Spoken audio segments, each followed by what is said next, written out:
To On Sound City Council's meeting for June 29th already, 2015. If you're watching at home and want to follow the agenda, it's even easier. Go to OnSound, www.onsound.ca. Down the left-hand side, you'll see a box that will say Council Agenda. And once you click on that, the date will come up and you can go in and read along as we go. We started a half an hour or so ago in camera downstairs, and we're now moving into the regular meeting. Are there any additional items for tonight's meeting? Any councilors? Councillor Lemon? Yes, Your Worship, I would like to bring up something that's been circulated to council on the Maritime Memorial of the Upper Lakes. Great, thank you. Councillor Dodd? Thank you, Your Worship. I would like to discuss the youth creative mixer that's going on at Center Sweet Spot. Sorry. Great, thank you. Anyone else? I'll have a couple of comments when I get there as well on events from the last 2 weeks, and one in particular. Disclosure of pecuniary interest, number 4, and the general nature thereof. Is anyone earning income from any decisions made tonight? Seeing none. Thank you. Confirmation of minutes, number 5. Moved by myself and seconded by Councillor Dodd that the minutes of the strategic meeting, session 4, held June 15th, 2015, as printed, be adopted. And all in favor? That is carried. Thank you. 5B. Moved by myself, seconded also by Councillor Dodd, for the minutes of the regular council meeting held June 15, 2015, as printed, be adopted. All in favor? That is carried. Thank you. 5C. Moved by myself, seconded by Councillor Dodd, that the minutes of the public meeting held on June 15th, respecting zoning bylaw amendment 17, as printed, be adopted. Good. Thank you. All in favor? That's carried. Thanks. I think one more, 5D. Yep. Moved by myself, seconded by Councillor Dodd, that the minutes of the special council meeting held June 17th, as printed, be adopted. And thank you. All in favor? That is carried. Good. Thank you. Go to number 6 is the resolution moving council into committee of the whole. Moved by myself, seconded by Councillor Dodd. The City Council now go into committee of the whole to consider public meetings, deputations, public question period, matters arising from correspondence, reports, matters tabled, motions for which notice was previously given, and other business. Thank you, Councillor Lemon. All in favor? It's carried. Thanks. So we are now into committee of the whole. Number 7 is public meetings. There are no public meetings tonight. Number 8 on the agenda is deputations. And we're starting off with Sheila Fletch, and Katie Erickson, who I've met before from the Ray Assistance Center. Welcome. I'll get you to push the little button. There's a little black button there, and when the red light comes on, we'll be able to hear you. No? Just a quick one? Just a quick and let go? There we go. There it is. Okay. Welcome. There. Worship, thank you very much. We're not here to ask for anything. We're not here to complain about anything. We're just here to make you aware of a long-standing outreach to street youth ministry. We'd like to leave with you a revised handout. There was a typo that we had in there from the hours on Friday are open 4 to 10 p.m. And our board asked us if we would make mention of Alan Deacon, a layperson who really was the one who stepped in to facilitate the formation of Ray Ministries in 1990. Katie Erickson is Director of Ministry. I'm a retired pastor in the area, and I'm promotion coordinator for Ray Ministry. Ray runs with an elected board, and it's a charitable organization. It means real assistance for youth. We have volunteers contributing food because kids like to eat. Snacks, they do, about 4 items. We also offer a meal when we have a Bible study on the Wednesday evening. They also help with, on the site, they have to, if they do this, have a police check. They also have to be a member of a local congregation, and this is purely for accountability. That way we know who is dealing with youth. And of course, they have to have a love for working with youth. They also operate a prayer calendar. We can pray, you can't, but we can, and we do for them. We have a fundraiser, 2 fundraisers. The Harvest Dinner is the one that we normally have in the fall, and this year we had Simply Worship, and that was held at St. Andrew's Presbyterian Church. The issues the kids face today are quite different than the ones in 1990 when it was started. There, perhaps the most major one would have been alcohol with maybe soft drugs, but now it's very hard drugs. The kids are needy, they're sexually vulnerable, and we do have rules, and Katie's very good at enforcing those rules because they just like her and they get along with her. She's much older than they are, but you wouldn't know it looking at her, would you?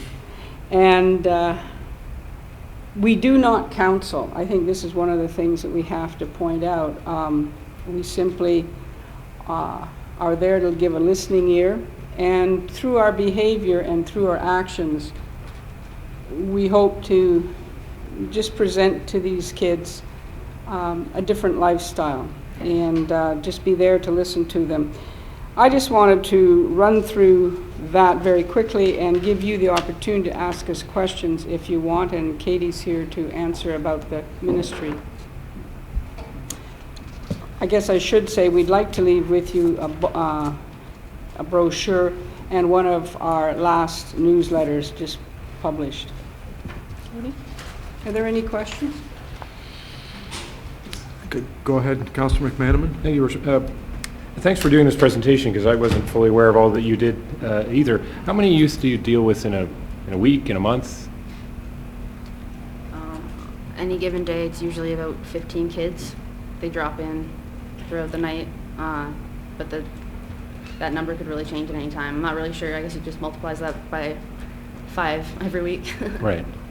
And would it be, you said 15, would it be the same 15, or is it rotating quite a bit? Sometimes, and it rotates too. Yeah, about every month we get, maybe 3 new regular kids coming in, but they come in, a lot of them come in every day for a good chunk of time. It's really a big part of their schedule. Well, These are kids ages 12 to 18 years of age. Thank you. Are there any other questions? Deputy Mayor Wright. Thank you very much, Your Worship. Sheila, who would be members on your board? The Youngs, and they are from Salvo Christian Fellowship. John Bidorf is... Just sort of what part of the community they represent. I don't really need their names, just, I mean, are there sort of like representatives? Different churches. I guess the Christian Reformed Church, the Alliance Church, Rockcliffe, and as far as supporters, and Salvo Christian Fellowship, as far as supporters, it goes across the board, all of them, mainline and evangelical. I just wondered if you'd thought of asking the community service police officer to sit on your board. They, if you looked on our handout, they were originally part of supporting it. We haven't formally asked them to sit on the board, but we've been in contact with them, and Mayor Bowdy suggested that perhaps there would be a connection, but that hasn't been made yet, recently that is. Yeah, that might be something they might be interested in doing. They certainly drop by. Sure. Let's put it this way. Yeah, that's good. Yeah. Good. I'm real sure that Constable Dazay would love to be in touch if you give him a call. Okay. I talked to him, so I've talked to both of you on each side. You guys need to Now we talk need to to each now we other. need to connect. Yes. Yeah. now we Is need there to other connect. questions this way? Great. Thank you much. Can very we much. just pass these and just you pass them around? Is If that- you how is best give way them to- probably to Okay. Mr. Smith here, he'll look after those. Thank you for coming and presenting to us. Number 8B is Mr. Cottrell, Mr. Hibma, I think Krista McKee, Ms. Key, is she going to come up? No. From the Grace Sauble Conservation Authority, welcome. All three of you are here, good.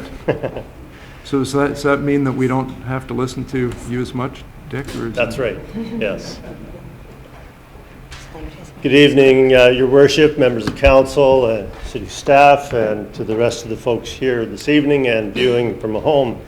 The reason for our visit this evening I'll echo their words. We're not here asking for money, not complaining about anything. We're just here because there's been substantial turnover on councils as a result of the municipal election back last fall. And as a result, we thought it'd be a good opportunity to come to you when we're not asking for money and just give you an overview of the various program areas that the conservation authorities do in partnership with you as member municipalities. John and I will run through a variety of material here that will align with the slides that Krista's going to manipulate for us because, we're older white males and we're challenged by technology. So I'll let John start it off. Good evening, Your Worship and welcome. Council. Thanks for the opportunity to give you an overview of the Conservation Authorities program. First, a bit of history on Conservation Authorities. They're created at the request of two or more municipalities to the provincial government, as set out in the Conservation Authorities Act from 1946. There are currently 36 conservation authorities in the province. In this area, in 1985, two existing authorities were amalgamated to create the Grace Sauble Authority, that being the North Grey Region CA, which was established in 1957, and the Sauble Valley CA, which was established in 1958. We currently have jurisdiction over 3,100 square kilometers of land, as shown in the slide. It also includes 155 kilometers of Lake Huron and Georgian Bay shoreline. We have 5 major watersheds.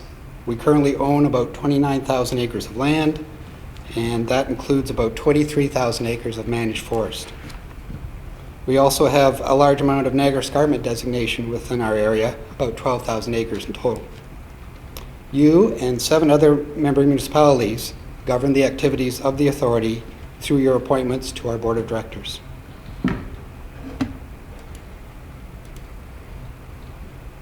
The Conservation Authorities Act, which was passed in 1946, deals with soil erosion and flooding issues throughout the province. Water management continues to be the core program of all conservation authorities. This includes the operation of flood control structures, flood forecasting, watershed health monitoring, and the control of development along rivers, streams, wetlands, and the Great Lakes shoreline. We hope to undertake repairs to the Owen Sound Mill Dam this year, subject to provincial funding approval.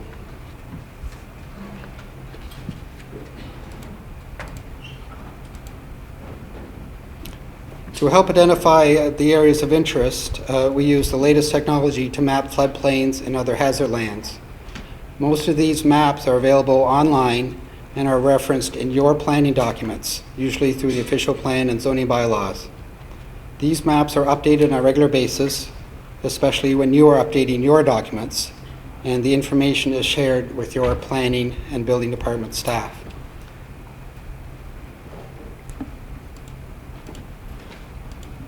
Oops. See, I told you I was technically challenged. Okay. You're no doubt very much aware that Bruce and Grey counties are blessed with an abundance of forests. They provide a wide range of benefits, including wildlife habitat, soil and water conservation, and an ample supply of forestry products. Last fall, we at Grace Sauble Conservation Authority received provincial forest certification, which recognizes our sustainable forestry practices as outlined in our forest management plan. The annual harvesting that we undertake provides a source of revenue to the authority and provides funds that allow us to plant around 150,000 trees this past year.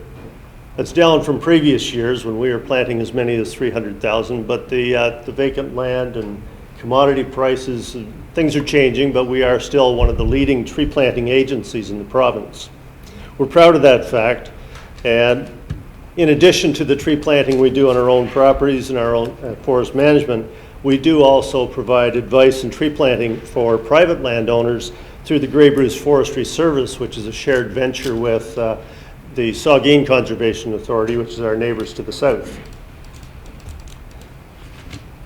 Another area of involvement for us is with the community relations, which is Krista's main area of involvement. We have a variety of ways that we promote our services and encourage people to visit our lands and properties. We use a variety of social media, brochures, annual reports. We're an active tourism partner with several regional tourism networks. We have a variety of education programs, a day camp that operates throughout the summer. We go into the schools to teach the grade 4 students an ice water safety program. We also have web page and provide interpretive signage in a number of our properties to get the conservation message out and give people some information so they can appreciate more fully what they're seeing, what they're involved in terms of using those properties. We partner significantly with the City of Owen Sound as well. The Salmon Tour is one of those initiatives that's taken off really well last year. The Doors Open Tour, utilizing the former city PUC installation of the water treatment plant up at Inglis Falls, which is a real astonishing feature for a lot of people who've lived here all their life and never knew it existed. And we hear that each year when people come through that. And of course, we do a lot of those things in partnership with you as well as other municipalities. So if I can get this working properly, we'll get down to the next slide and let John go on. John. Conservation lands are a vital part of the fabric that makes Grey and Bruce counties unique.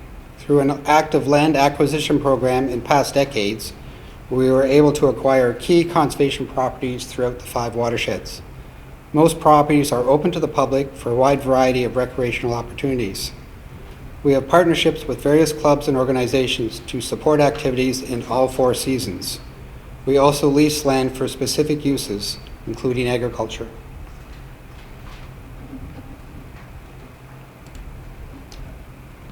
We deal with landowners in 2 major ways, through plan review and permitting. Under the Planning Act, our staff assists municipal staff in reviewing development applications, primarily to protect property from flooding, erosion, and other hazards, and to protect wetlands and sensitive habitats. Through our legislation, we passed regulations to identify areas where development is closely monitored. Any development within these regulated areas requires a permit from the authority and allows us to set conditions of approval where warranted. Through plan review and permitting, the GSCA actively works to maintain healthy watercourses and wetland features on the landscape in a healthy, functioning condition.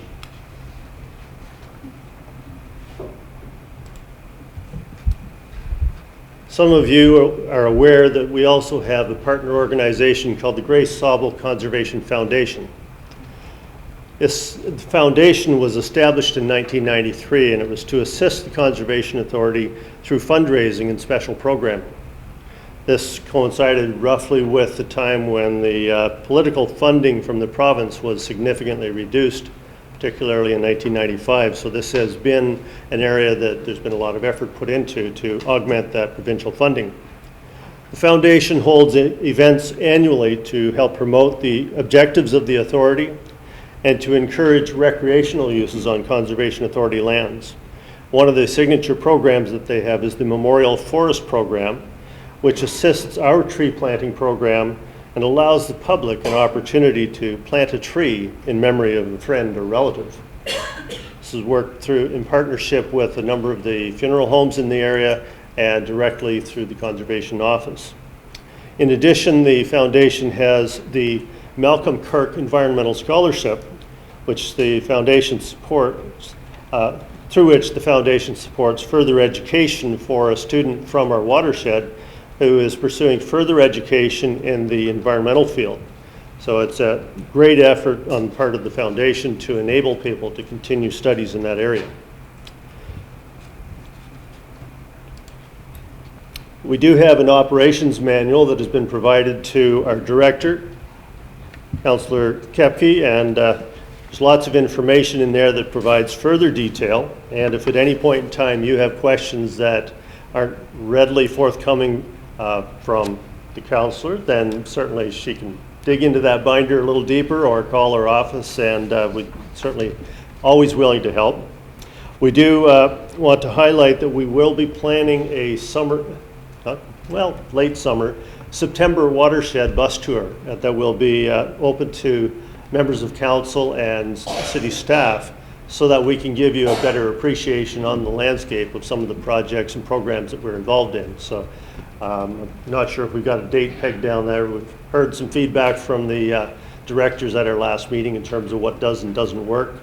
So it'll be sometime in September, and you'll hear more about that from us as we firm those details up, and we hope that several of you can participate. Thank you for the opportunity. We realize it's a very quick and high-level overview. There's lots more to what we do. We're always open to providing more information on that. But we do want to leave you with a couple of thoughts. This day and age, with changing climate and weather patterns and so on, we really do feel that what we do as conservation authorities provides you with the ability to respond and perhaps to mitigate some of these environmental impacts and minimize the risk that these events might pose to our ratepayers here within the city as well as in our broader jurisdiction. 3 founding principles I'll leave you with for conservation authorities. One is they are the management of renewable natural resources on a watershed basis rather than aligned by municipal boundaries.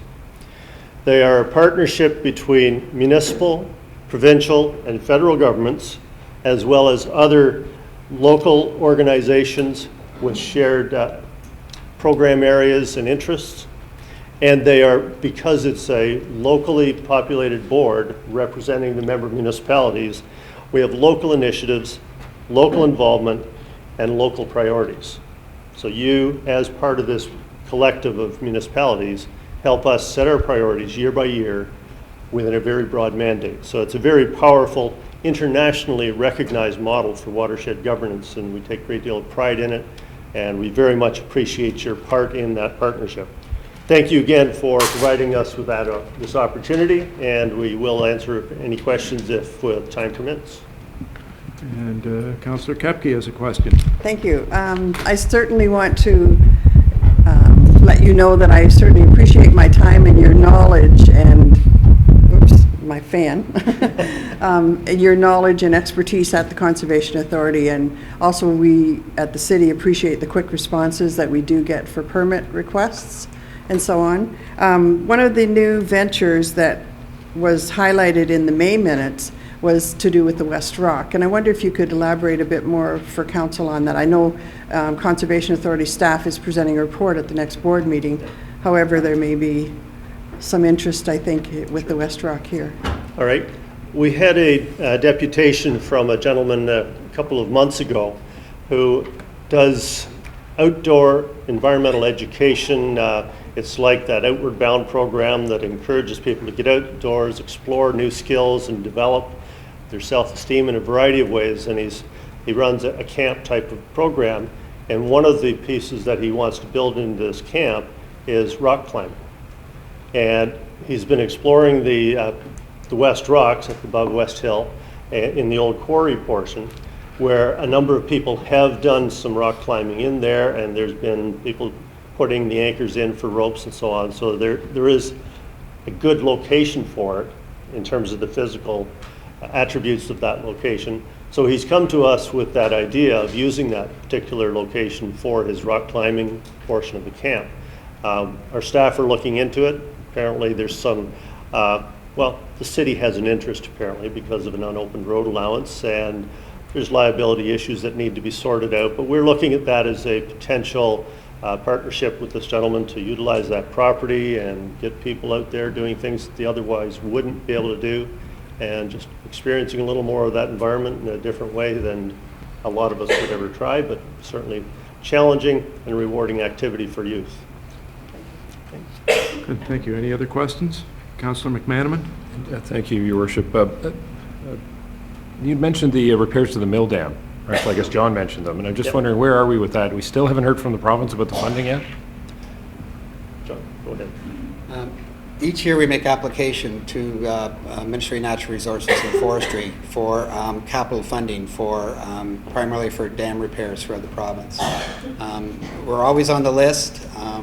They're always oversubscribed, so we're never sure from year to year where we're going to land. This year we're the closest we've ever been. We're 2 below the line right now.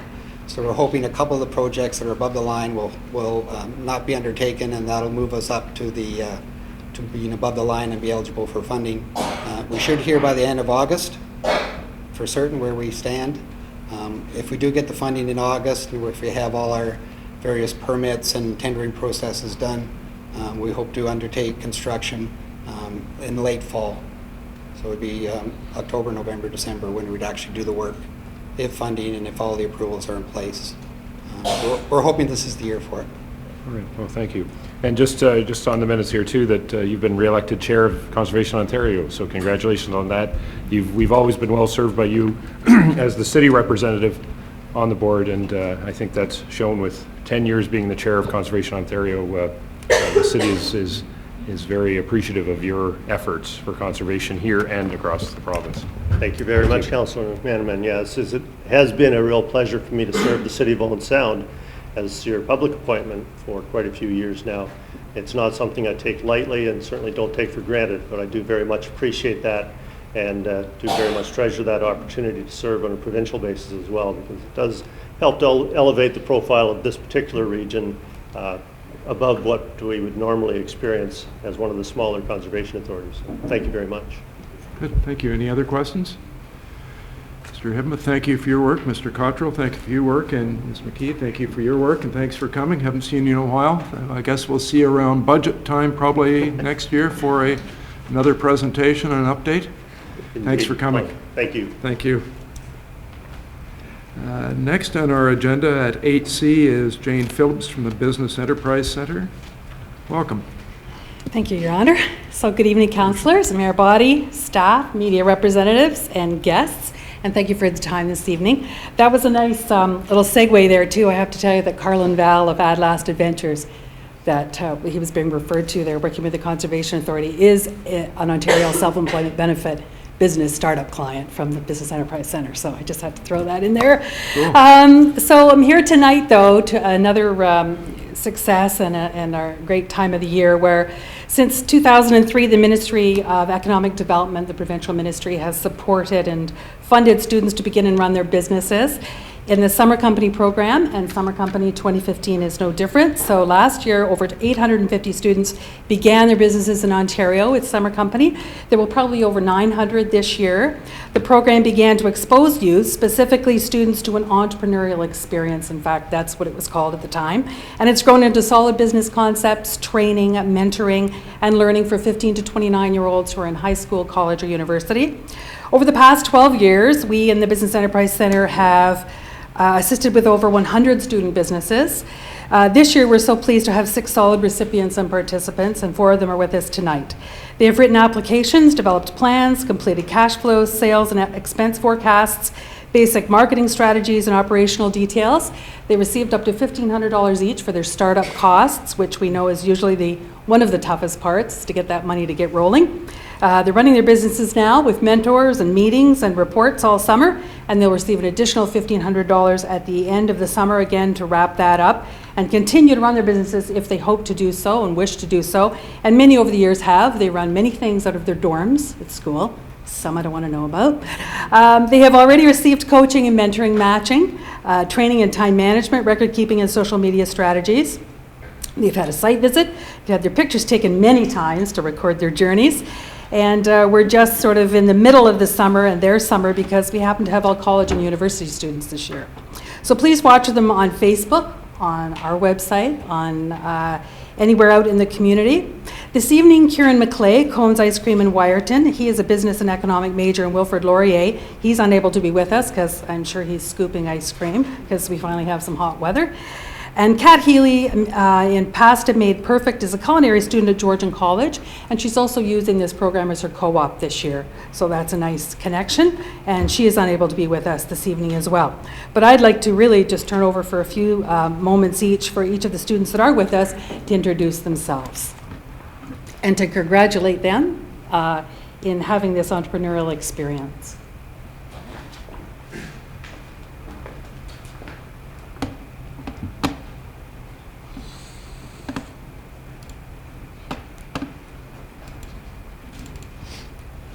Need help there?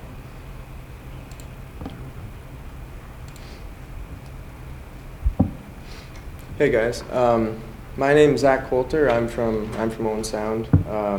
I graduated from West Hill, and then I go to Laurier part-time, just taking economics.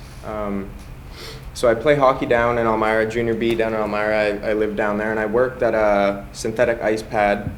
So basically, what it is it's plastic that you can skate on.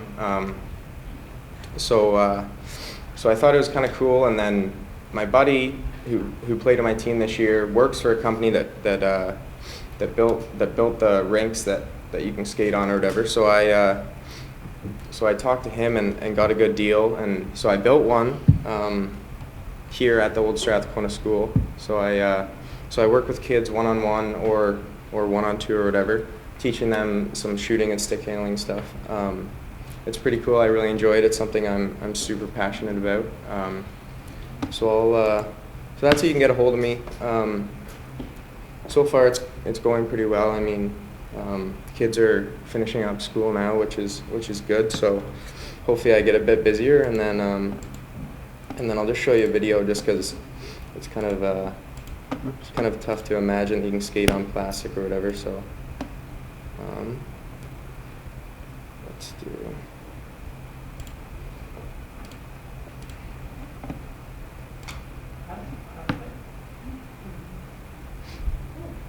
Yeah, so it's like it takes a bit of time to get used to right off the bat, but within 10 minutes they're skating on just like regular ice. So yeah, it's something I'm super excited about. I've always wanted to do something with hockey. So does anyone have any questions? Any questions for Zach?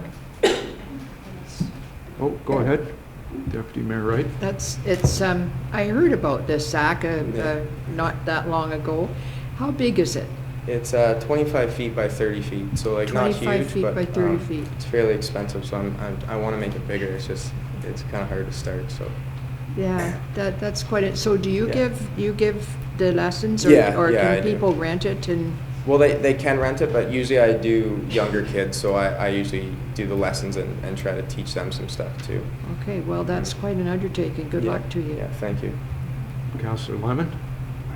That's plastic, right? Yeah, Or yeah. some type of material. Yeah. How long would it last? The warranty on it is 10 years, so Really? yeah, so pretty long, I guess. And they said that once it gets worn out on the one side, you can flip it over to the other side. So yeah, very cool. Sort of like sheets at Yeah, they're university. 4 by 8, I think. Sheets.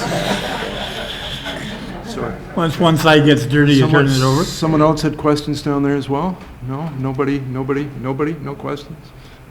Go ahead. Ask, is this something that stays in Strathcona School, or do you dismantle it and put it up again next I'm summer? renting a space, so yeah, I'm gonna hopefully I'll go back to Elmira in the winter. Hopefully, I'll just keep paying the rent, and then just hopefully run it again next summer too. So you would rent this out for use by groups? Or? I mostly do just like one-on-one or one-on-two lessons or whatever. But when I'm gone away, I'll probably come back some weekends and hopefully book days where like a lot of the kids come back and we can just do some. Great to lessons rent for together. birthday parties. Yeah, it'd be cool. Good. Any other questions? No. Pam, no questions? No? Okay. Thank you, Zach. Cool. Thanks, guys. Well done. Thanks. Welcome. Hi, my name is Adela. I'm from Owen Sound. I go to York University for dance and education. And this year I'm making handcrafted greeting cards and stationery that I sell at local markets.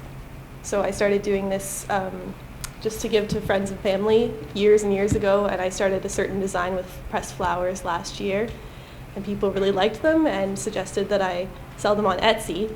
So I opened an Etsy shop, and then when I got this grant, I decided to also sell at markets. So that's what I'm doing. So you sell them at the Owen Sound Market? Owen Sound Market. Right now I'm doing Owen Sound in Port Elgin. I'll be starting Wyerton and Katy soon. And you said the other way you're selling them is? On Etsy. It's an online craft shop. Okay, do Yeah. you want to give us, I don't know what you're talking can- about, so if you can give me a little more detail of explaining that for old guys like me, then it'll probably help. Do I have, is there a keyboard? Hmm? Oh. Oh, I see. So basically, it's an online store where you can sell, anyone can just sell crafts on it mostly, and craft supplies. So. My shop. So this is my shop, and then I have all the cards. So I sell, I don't sell the originals on Etsy because they're just single cards, so I sell sets of 6, 12. I can do like 50 or 100, get them printed. And I also do custom orders.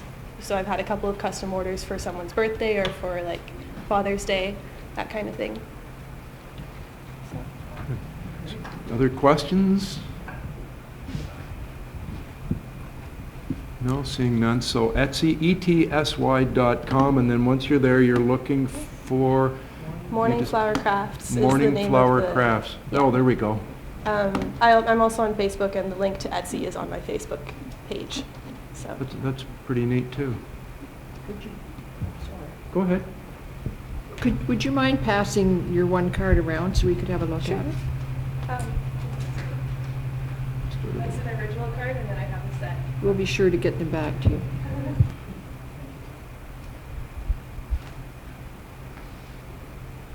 Good, thank you. Thank you. Hi, welcome. Hi, good evening, everyone.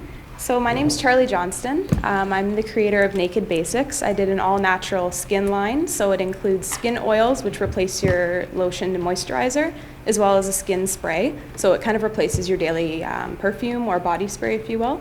And I also launched a refresh spray, which is good for gym bags. It's an antifungal, antibacterial.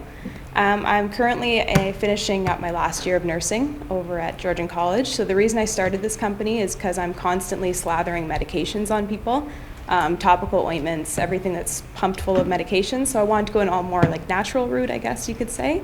I did bring one here. So this is peppermint arnica. Arnica is great for getting into the muscles and working out any pains and aches in the body. So this is just an example of maybe like an A535 rub or your Voltaren rub that you could use on someone with a little, like not so much rheumatoid arthritis, but something just like a injury maybe from sports. This would be a really great way to go. I can show you the website. I'm currently sold at Lawson's health food store here in Owen Sound, downtown on 2nd Ave. I'm also at CJ's Hair Salon, and I'm at Spa Couture, which she uses it for massage therapy, which has been really good for her.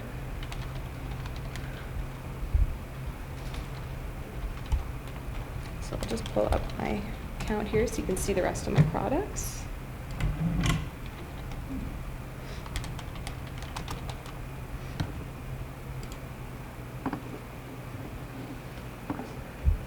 There we go. So this is my website here. So just to give you an idea, this is the skin oil. So I have chocolate, lavender, peppermint, and unscented. So I just give a quick little rundown. I use a three blend of oil. So I use a jojoba oil, which is as close to the human sebum as possible. So it absorbs really quickly into the skin. So when you think skin oil, you probably think really greasy and oily, but it's actually not. It gets absorbed really quick. I also use an organic argan oil and grapeseed oil as well. So the blend of all three I do at my house. I have funnels and boxes and labels and everything everywhere in my 1 or 2 bedroom apartment. So it's a mess, but we did just buy a house, so I'll have a whole room to actually do my bottling and everything in.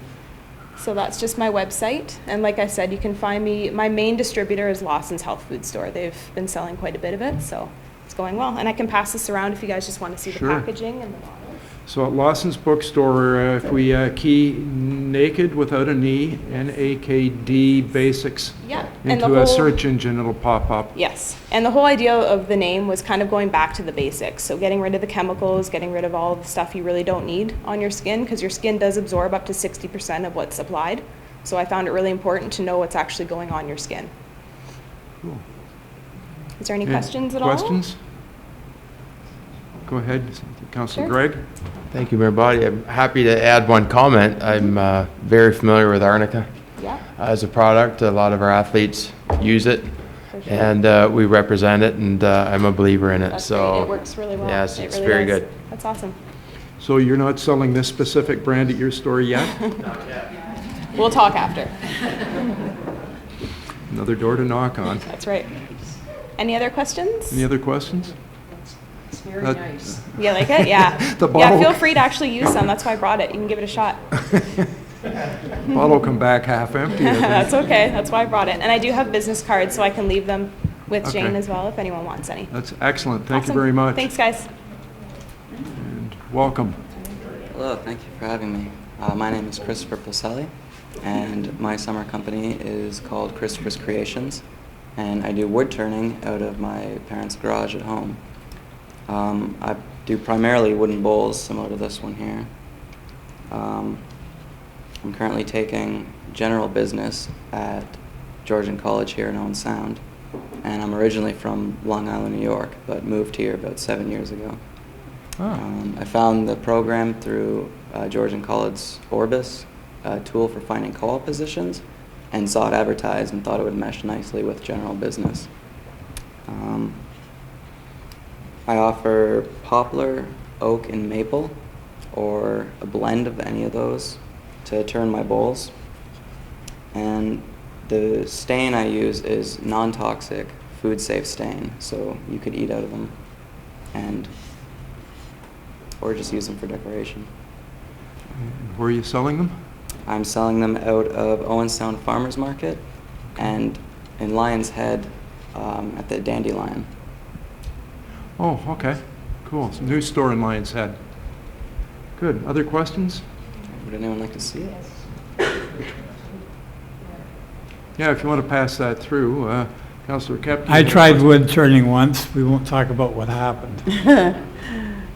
Just generally, the individuals who receive funds for this, how much do they receive? And you probably mentioned that, but I missed it.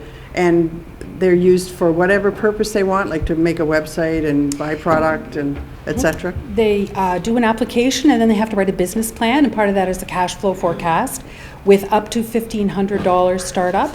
And so they have to get quite specific on that. And there are limits from the province. For instance, only $600 can go to equipment. It's the first year that the province ran the program. I think there were something like 600 lawnmowers purchased, which wasn't quite what they had in mind. So things changed, and they put some limits in different categories.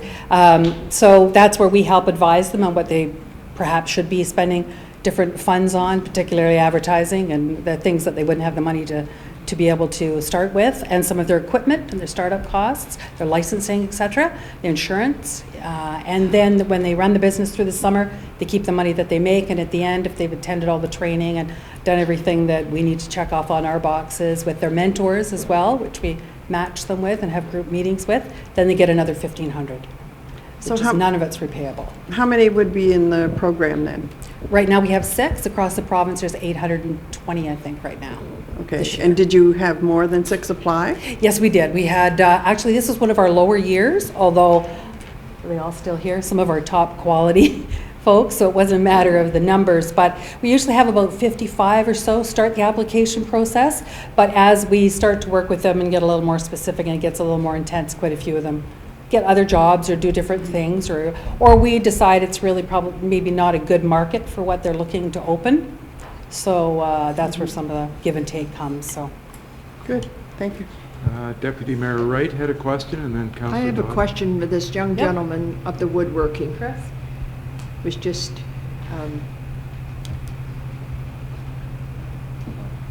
I would just like to know, how did you get interested in working with wood? I started at OSCVI's wood shop. It was an optional project I did, and I've enjoyed it ever since. I've made pens, small vases like for flowers, and bowls, and lids for the bowls, and plates that go nicely with the bowls.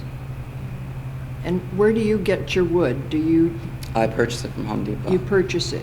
Yeah. I noticed that one is maple. It's a beautiful bowl, by the way. Thank you.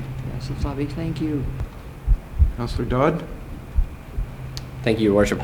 I would just like to take a second here just to say congratulations to all 6 of you, because this is an amazing thing that you're doing. When you look at how diverse some of your products are and what you're doing, it's really fascinating to think that these are the people that are coming from our community. So thank you all for doing it. I'd also like to extend that thanks to Jane Phillips and the Business Enterprise Center, because if it wasn't for their mentorship, we wouldn't have people like yourself doing what you're doing. So congratulations to you all, and that's fantastic. And I know that wooden bowl, my girlfriend saw that I'd be buying a whole set of them, so you're doing a really good job. Thank you. So hopefully she's watching. Actually, I faxed her or emailed her a picture. That's Jane, students, great. Every year the students knock our socks off, and I think this year is probably really special. I would love to see a study in 10 years to find out where you've gone with it, and whether you end up going in a different direction or staying in this direction when you're putting out product like that that's well thought through, and it's pretty neat.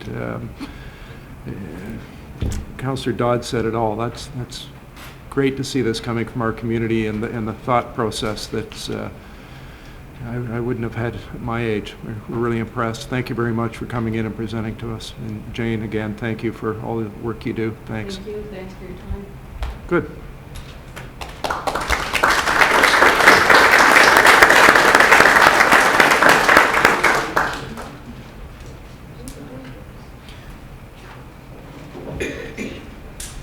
Now, 8D in our list is our friend Susan Hall from Lura Consulting, who has helped us with our Owen Sound strategic plan. Welcome again. Thanks.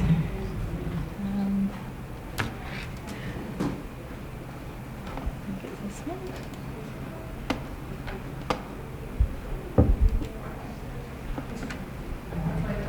Okay, great. That's a hard act to follow. Those are some really great initiatives, and I love hearing those kinds of stories, and I get very excited about them. So congratulations, they're all in the hall, but congratulations to all of the students. So Your Worship, members of council, senior staff, members of the public who are here and who are listening at home, I'm here to talk about the strategic plan that we've been working on since the beginning of the year. And Council, you're all fairly familiar with the components of it the whole way through. You've been actively engaged in the development. So we'll just run through it. I'll talk about some of the feedback that we got at the open house today, and answer any questions that you might have. So as you're aware, we've been working on this since January, well, really actually since December. We started with you in your orientation session. Been working through a series of sessions with you for meetings to kind of flesh out each of the pieces of the plan. So we started off with an environmental scan and conversations around strengths and weaknesses and potential gaps and areas to focus on. Worked through a vision, mission, values, and objectives. And then our last sessions have been focused on the actions that support those, as well as implementation and monitoring. And now we're at the draft plan stage.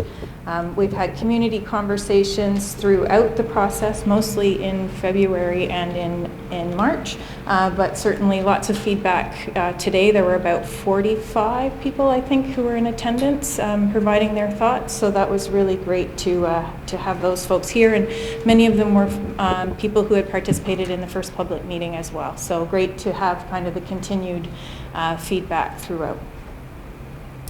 Just wanted to highlight the engagement activities that have taken place. So we've had 2 community meetings. We've met with you really formally 4 times in an introduction. And then we did spend some time with the senior staff team working through the details of some of the actions. One of the directions that we got from you and from the community was to make sure that Whatever actions are in here need to be measurable, they need to be time-based, they need to be specific. So all of those pieces of that SMART acronym, we worked through with the staff to make sure that we were figuring out some measures that can actually be measured, that are aligned with the right department to take the leadership on them, and are ones that the municipality can actually lead rather than just support in the community. Those ones are very important too, but there was a concerted effort by everybody involved to really focus on actions that you can take as a municipality. And we had lots of other input through comment cards, places and spaces, and an online survey. So we are close to about 750 different points of input in the process. Much of that came through the online platform that we had, but we had close to 50 people out at the first meeting and then again today, so good turnout in person. And then I know many of you and a lot of the staff also had conversations with a variety of organizations and groups and people on the street in the community to make sure that we had comment cards and reached out across the community. So I'd say that that's fairly successful. We were aiming to reach out to 400 people. Collectively, that was the goal, so I think you did very well in reaching 750 within the community.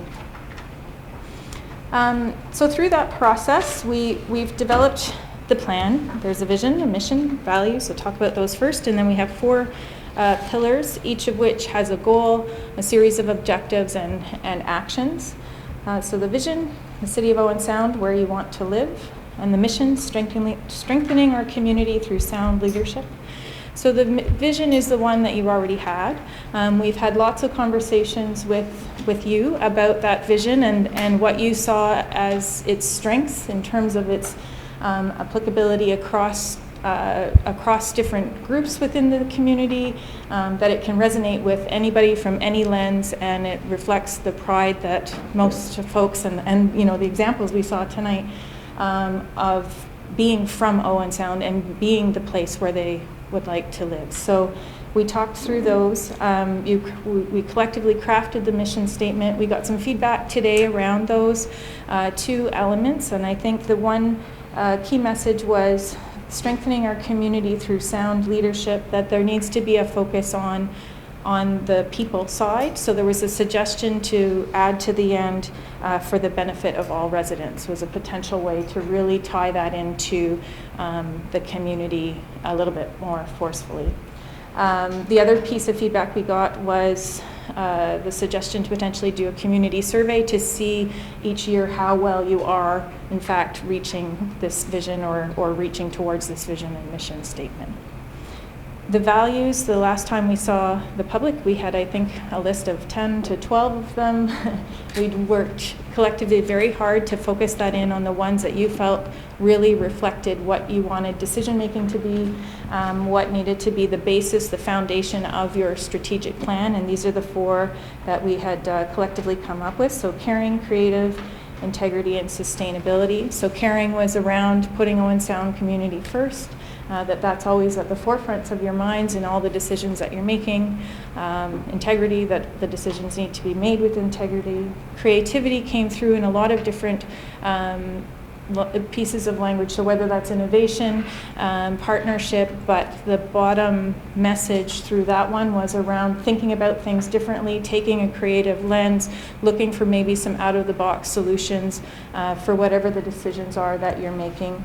And then sustainability, that whatever you do needs to be sustainable over the long term, that it can't just necessarily be sort of a flavor of the day, that it's looking for the long-term sustainability of the community of the community as a whole and the quality of life here. So those were the foundational values that we've arrived at in the draft. We have 4 pillars. One of the key pieces that we've gone back and forth is whether these are sort of all equally weighted. We heard at the first meeting we had put the financial one as the priority with the other 3 supporting it. We had heard from the community that they should be equally weighted, and then today we heard the flip side of the financial piece really needs to be the priority. Without that, it doesn't support the others. So that's something that I leave with you to think about how we position the 4. But for each of the 4, we we have a goal and then a series of objective statements. So the goal for economy is looking at the prosperous local economy that serves our community as well as Grey and Bruce counties. And this is where we had lots of feedback from the Chamber in the first session around the focus as a regional center. And we heard that again today, that the goal with a focus around regional center is a good thing, and that there's a good balance of the goal objectives that are in here in terms of retaining existing businesses, looking for new ones, looking to support tourism and new investment, and then looking at how development occurs in the community, and a focus on retaining not only youth but young families, attracting and retaining families to make Owen Sound the place where they want to live too. From society and culture, so we have a goal here that was focused on conservation and promotion of our cultural heritage and upholding Owen Sound's reputation as one of the best places for arts and culture initiatives and activities. There's a focus on lifelong learning here as well, and this is where we talked about community safety, being an age-friendly community, inclusive and welcoming. Some of the feedback in this one in particular was a need to recognize cultural heritage. So a lot of the actions and language in the Where Are We Now part of the plan focused on built heritage. So definitely one of the key messages today was we need to recognize Aboriginal groups and Métis in the document in terms of the cultural heritage here. And a few other additions in terms of tweaking some of the actions under the social pillar and tightening them up to make sure that they do reflect not only built heritage but cultural heritage as well. So we have 3 objectives, one on cultural heritage, one on participation in activities and active lifestyles, and then safety and social inclusion. And there were some suggestions at the community meeting that safety doesn't necessarily have to reside completely with fire or emergency or police services, but that there are public safety initiatives that could be thought of when you're thinking about increasing community safety. From finances, this one really is to be financially stable and responsible, manage finances in a resilient and forward-thinking manner. So that gets to that sort of value of sustainability, value of forward-thinking and resiliency. And a key focus in here is around the infrastructure deficit.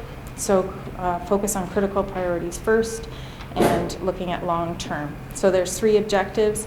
Address the city's infrastructure deficit first, which was one of the messages that we did hear from folks today.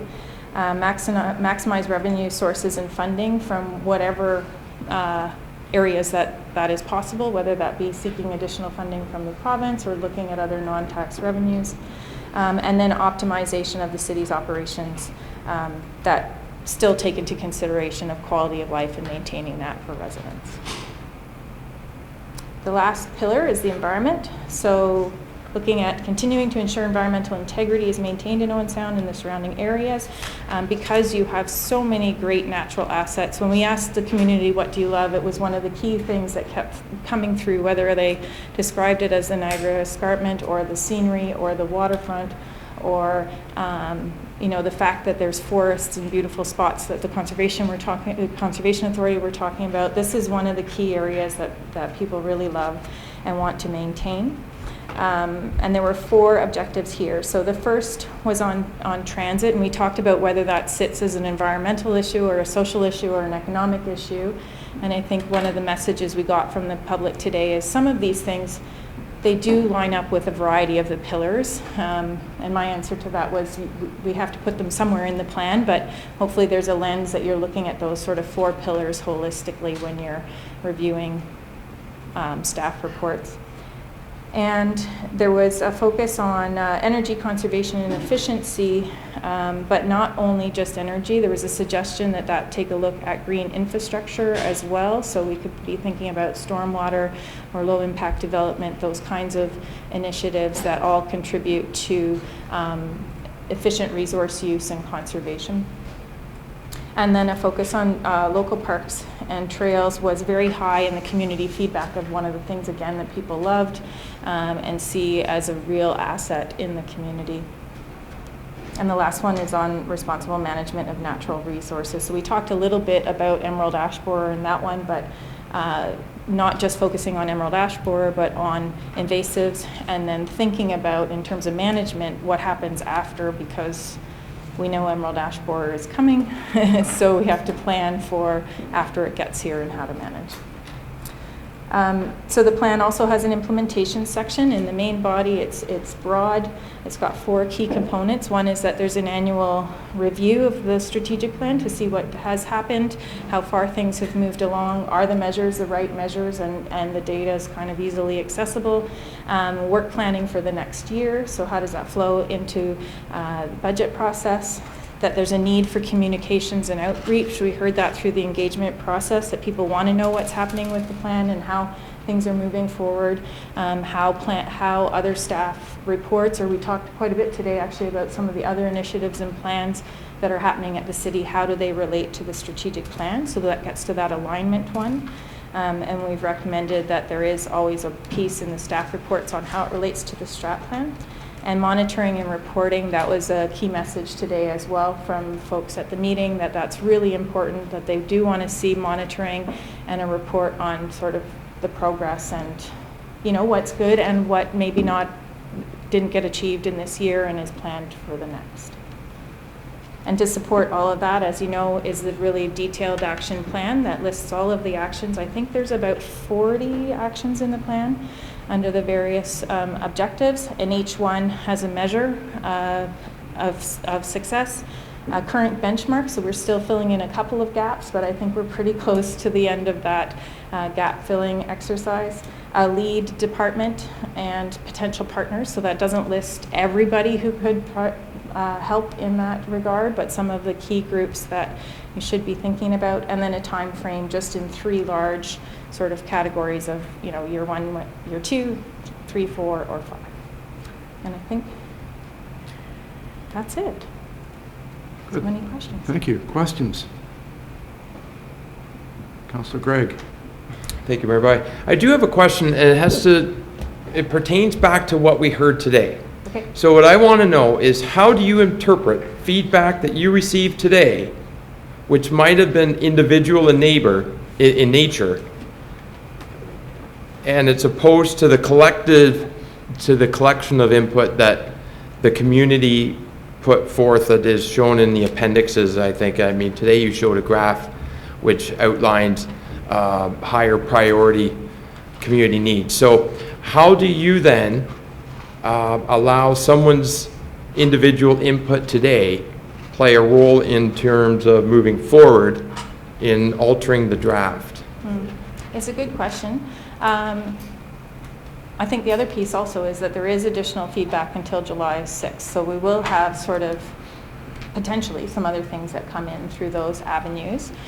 We would work very closely with Wayne and the team to talk through which ones should come in. And Wayne, I think you were fairly clear today that we can't, in particular in the where are we now, because there's so many great things that you could honestly profile in that section to try and keep that condensed and tight. I think that's where we just need to talk about which ones come in, and then we look, you know, to you for direction on if there are other pieces that you really want to see in from what we heard. I think, you know, just top of mind response, obviously the Aboriginal and Métis piece needs to come into the plan. I think we can look at some of those other city asset pieces that people mentioned and highlight some of them in the where are we now, and then I'd have to kind of work through the actions with Wayne and the senior staff team to see which ones make sense to come through and make that suggestion to you. Go ahead. So it would go through the management of the city and come back to council. Would we then still have time to act and decide as council on those measures or changes that have came forward, or are we being faced with the final product? Going to go to Mr. Ritchie to answer that. Thank you, Worship. Certainly Susan has hit it on the head. I think one thing about the personal input is you can certainly feel people's passion more in person than you can through some of our other input categories. But with that, we will work as a team to make sure we incorporate those into the plan where we can. There will be a final draft report brought forward to council on the 20th, but if council feels that perhaps it needs more work, by all means, staff will take it back and rework it with input from council. Okay, any other questions? No, I just kind of read into that you will work off of what you feel is what council may wish in terms of interpreting those comments today and feedback received till July 6th? That's correct, Your Worship. It's certainly not an exact science, but we collectively will try to make sure we get what we heard today in, along with the comments we've heard in the 6 months leading up to it, so that perhaps, if I could say, the comments today, even though they were in person and perhaps passionate, won't outweigh what we've heard over 6 months. That will all be factored in as much as we possibly can. And we're setting a deadline of July 6th to get comments in, and again, it's on our webpage, so if you go to onsound.ca, and I think it's on the left-hand side too, there's a box for the strategic plan to hit and review it there, and then send us your input, and we're still open for another next week approximately to get input. Good. No other questions? Sorry, go ahead. Deputy Mayor Wright. When does council get the next go at this? Through you, Your Worship, July 20th. And I would just add, should any of the public wish to make any comments, certainly call me, email me. I would be more than happy to discuss it with them. Okay, so if we have, for instance, if there's sort of changes that we'd like to see in this report, do we give them to you before the 5th of June or the 5th of July, the same as the public, for you to look at, or? I would certainly be open to calls from council at any time, Your Worship, on this or any other subject. Okay, thank you. All right. Thank you very much. Thank both of you for coming up and helping us with this once again. How many trips up here? 7? Yeah, 7, I think. It would have been easier just to become an Owen Sounder, buy a house yes. up here and move the business up. Thank you very much. Thank you. Thanks. All right. I'll get you to hit the button just on the mic there, and thank you. Thanks again. Next on our agenda is number 9, public question period. I understand there's going to be a question.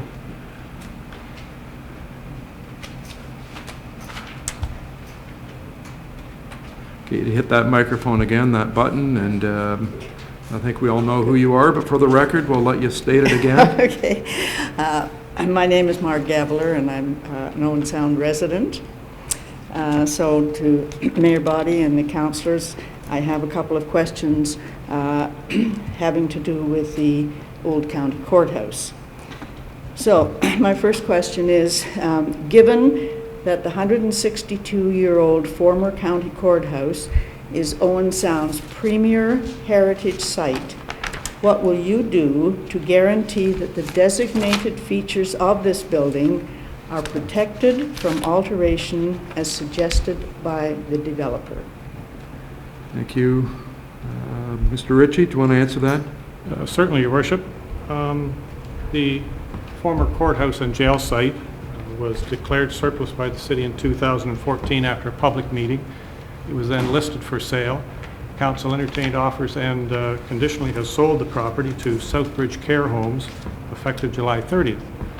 That sale will create jobs for the city, both in construction as well as ongoing the business enterprise after that. The construction will be in excess of $10 million. It will increase the city's assessment base and will also put this property in private hands. Council certainly has the option during the development phase to work with the developer, who so far has certainly shown an appreciation for the overall heritage of that building. And at the end of the day, council can certainly work with that developer to see as much of the heritage can be retained as possible. I refer back to the video from the Prince of Wales when he presented the city with their Heritage Award. He certainly recognized heritage buildings need to be made into an adaptive reuse if they're going to continue to move ahead. And we believe, working with this developer, that can be achieved. So that doesn't exactly tell me whether what you will do to protect the designated features. But however, I could go on to the other question, and that is, are you prepared to deny any request from the developer to de-designate any of the now designated features of the old county courthouse building. Go ahead. If I could, Your Worship, I certainly would not address any issue that has not even come before council at this time. I think that's an issue that certainly, if it comes forward, council will address it at that time. That has not come forward, so No, at this point, it's a moot issue. Yes, I understand that. So my concern is the protection of the designated features of the building as they are now, which includes not just the facade, but also the courtroom and the staircase are also designated features. And my concern is that those be protected from any alterations by the developer. Good, thank you. Thank you. And any other questions from the public? Public question period? Do you wish to get you to step up and state your name? Because I think I know you too, but no one else does. Might be a few that know me. I'm Catherine Body, and I was at the afternoon session today, but I'm really concerned about our harbor. I am an Owen Sounder, but I just moved back about 5 years ago, and what it brought to a head was I saw some news yesterday. In Collingwood, a young lady has started a business in their lake bay, and she is doing 3 trips a day as a tourist adventure. And has there ever been that in Owen Sound? I don't remember. I know the Chichimon, but that's not here. And I was thinking if there was somebody entrepreneurial could do something like that for Owen Sound, it would increase our tourist business. Because I have heard at the Tourist Information Bureau, people ask, can we go out for boat rides? So Catherine, your question is, have we looked into attracting a business to run a boat tour or something out of the harbor? I would like to know what is happening around that type of tourist I information. think I can probably answer from the economic development. Richard Thomas is the chair, but he's not here. We look at anything and we try and attract everything with regard to the harbor. And I know Mr. Furness has looked at the past and talked to different people about that. It's really up to a businessman to fulfill the role. Yes, I do understand that, but I just wondered if there was if you've heard of anyone who would like to do that. At this point, no. No, No. okay. Thank you for Good, the answer. thanks. Get you to, Jeff, do you want to hit the mic? There we go. Okay, just while I mentioned that, we're on to correspondence received, and one piece of correspondence I forgot to mention at the start of the meeting is that I did receive a text from Councillor Thomas. He's sick at home in bed and not able to come, so that's why the chair's empty. But that doesn't require a direction of council, but 10A does. And it's a letter from Lieutenant Colonel MacArthur, the Grey Simcoe Foresters.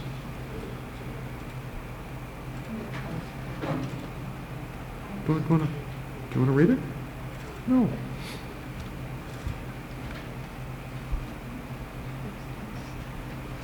Our current colonel of the, did I say that right? Lieutenant Colonel, commanding officer of the Grey Simcoe Foresters, is advising us of anniversary events that are coming up in 2016. They have a special event planned for May 21st, 2016. And is with regard to presentation of new colors. The last time they were presented was in 1978, and the ceremony took place in the Owen Sound Coliseum grounds. And they're asking that they are able to do that again. So they're asking for permission to be able to use the Coliseum grounds for the event on the 21st of May 2016. They'll advise us of more events coming forward as we get closer to it. Councillor Lemon? Yes, I would so move that we do this. A number of years ago, we presented keys to the city, or we did that. I'm wondering if that should be redone at the same time. We opened the city to them.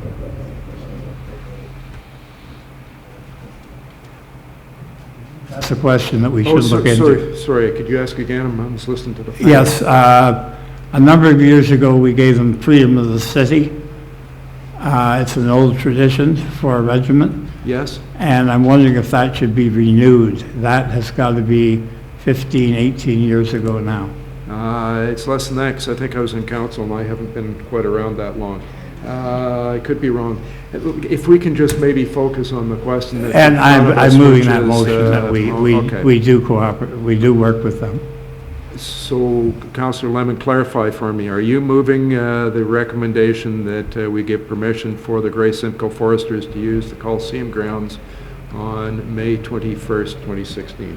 Yes, I am. Good, thank you. Other questions? Councillor Kepke? I'm just not, I don't know if we know enough yet. Do we need a staff report on this? I would hope not. No? But, okay. no. Ms. Coulter? Through you, Your Worship, I would just suggest that we would follow our normal process. We would be in touch through our facilities booking with the Grey and Simcoe Foresters and expect them to abide by our normal facility rental use agreement, where, you know, we would have insurance and damage to the park being reinstated and those types of things as part of this event once we know more about what they're planning. Ms. Coulter, are you suggesting Mr. Councillor Lemon amend his motion just to clarify that it in accordance with the rules and procedures of the city? You're good with that, Peter?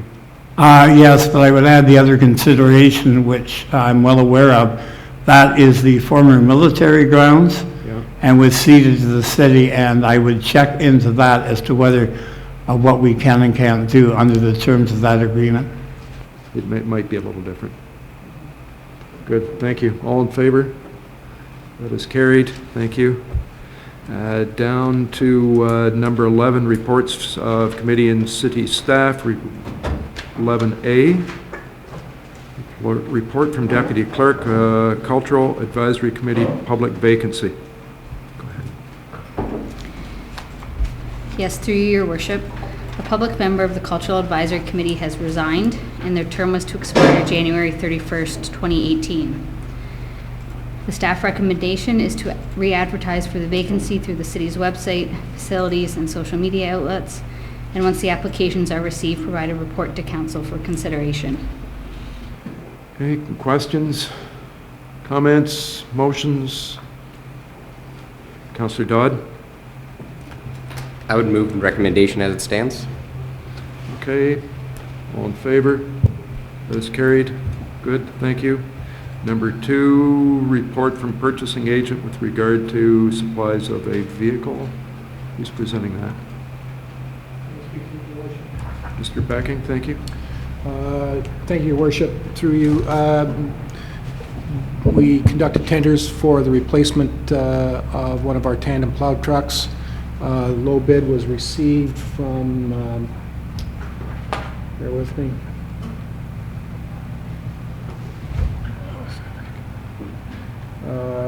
was received from Lewis Motors in the amount of $262,291.31 plus net HST. The council approved a budget of $245 in the current year's budget for the purchase. The budget is net of the salvage value on the existing truck, which we expect will more than exceed the difference between the bid and the budget. So we expect to be able to purchase the vehicle for a net a net amount that is below the budgeted amount.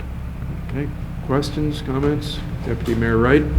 Thank you. I just have a question through you, Your Worship, to Mr. Becking. In the report, you've got the bidder, then below the paragraph it says, in order to add savings to the future city, etc. Was that done before the bidding, or was that done after the bidding? Which paragraph are you referring to? Under bidder, where you've got the 3 bidders and the price. Oh, yes. And then it says the above bids include supply and delivery. Then it says, in order to add savings to the future city, added a special heavy, etc., etc., with the removal of this for a further savings of. Was that done after the bid or before the bid? It was done after. Is that legitimate? It wouldn't have affected the outcome. It wouldn't have affected the No, it would others? not. Okay, thank you. Okay, other questions, concerns? Seeing none, someone want to move? Councillor Dodd, go ahead. Sorry, I was just going to ask just a general question. How long do these trucks normally last for when we're having them in operation? This one is being replaced at about 10 years of life. What that means is that we get most of the life out of it without all of the heavy repairs. You can push these trucks further, but then you start getting into heads, differentials, and transmissions. So we try and time the purchase so that we get the maximum value out of the vehicle without having to incur the major repair costs, and we pass that on to the subsequent owner. Great, thank you. Deputy Mayor Wright? Go ahead. The recommendation. Thank you. All in favor? It is carried. Thank you. Number 3, Director of Community Services with regard to Ad Hoc Committee for Canada 150, Owen Sound 160th.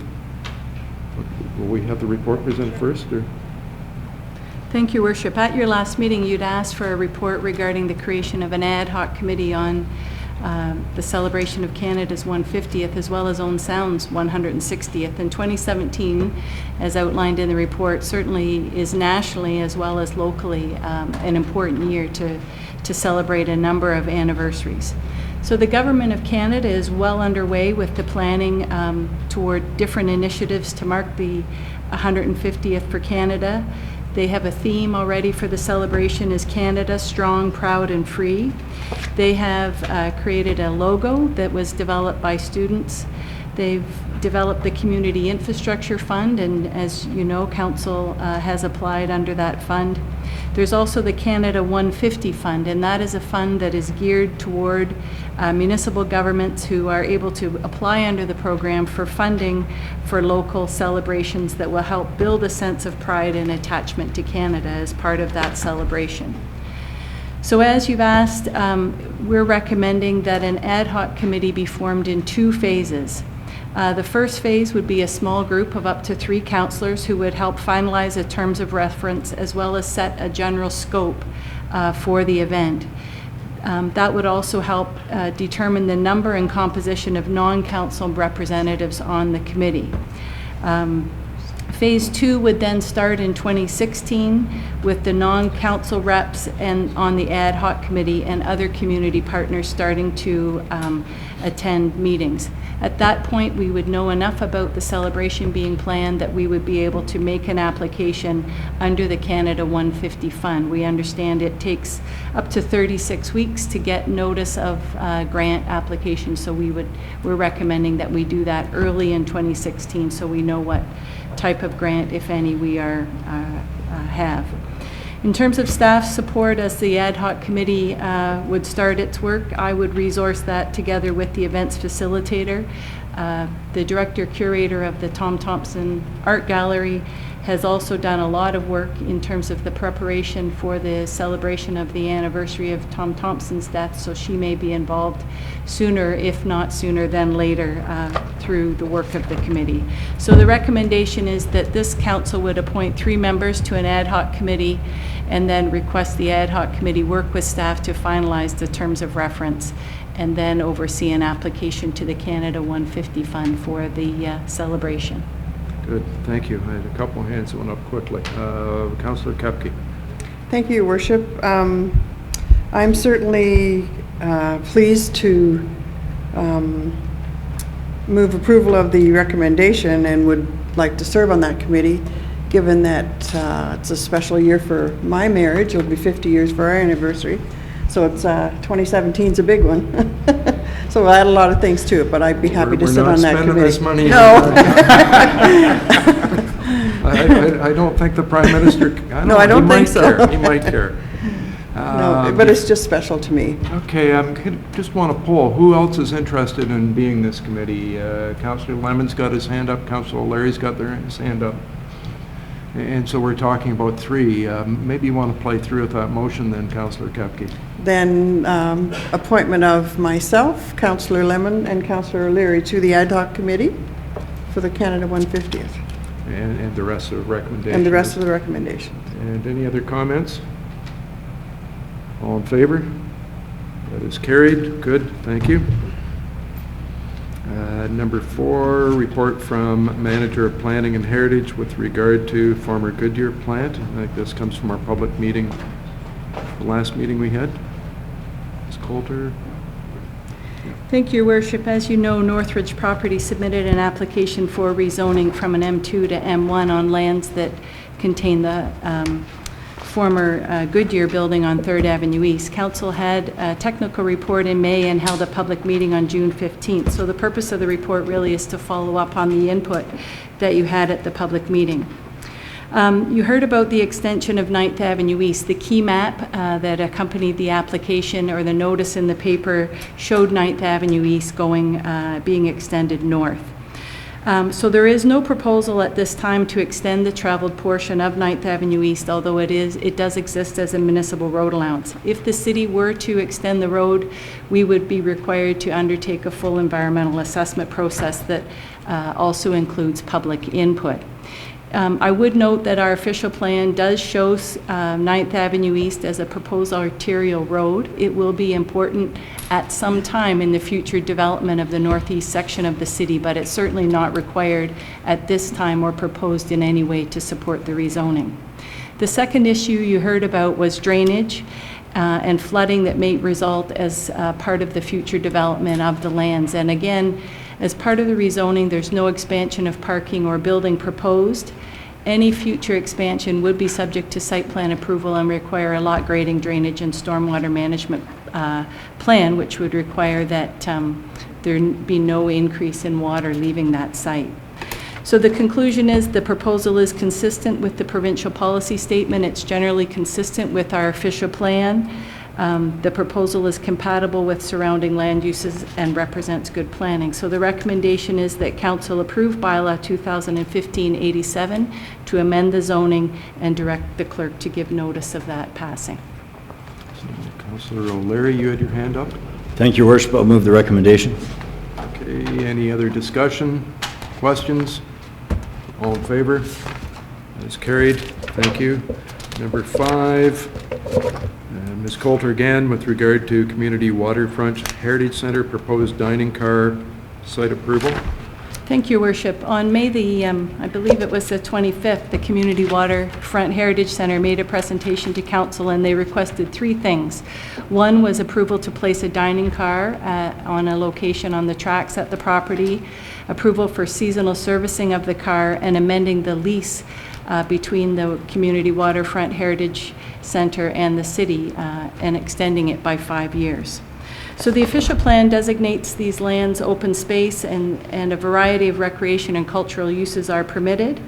Engineering has just requested a servicing plan, and I know Mr. Becking has met on site with the proponent, and they just need a bit of information, including where the laterals will be, where there'll be some inspection manholes, so work out some technical details. The building division has requested, in order to be consistent with the building code, that the rail car be placed a minimum of 9 meters from the actual museum building, and that's an issue of fire separation, so we think we can accommodate that on site. In a review of the zoning is open space. It permits cultural and educational uses as well as restaurants in combination with other uses. The review shows that the rail car will meet the required site and building requirements.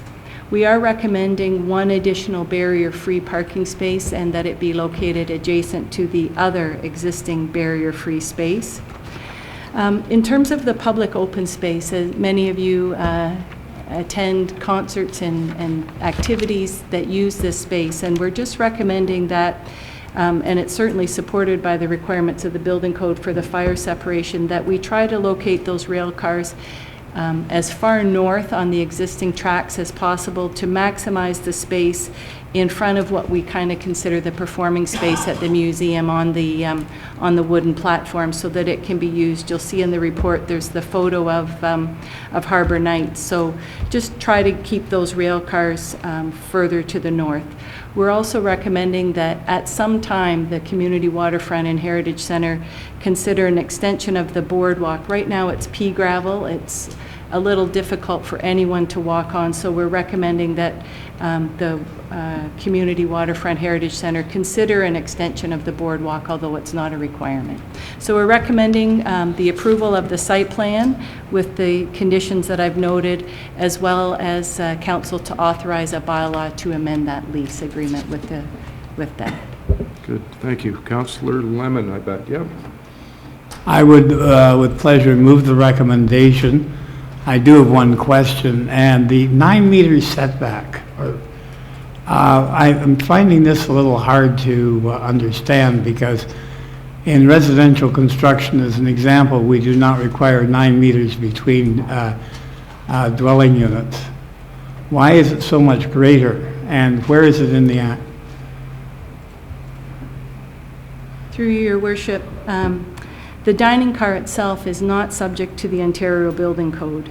The spatial separation calculations are based on, and you'll find it on page 7 of the report, Councillor, on Part 3, Table 3231B, forming part that talks about the limiting distance between two buildings on the same lot.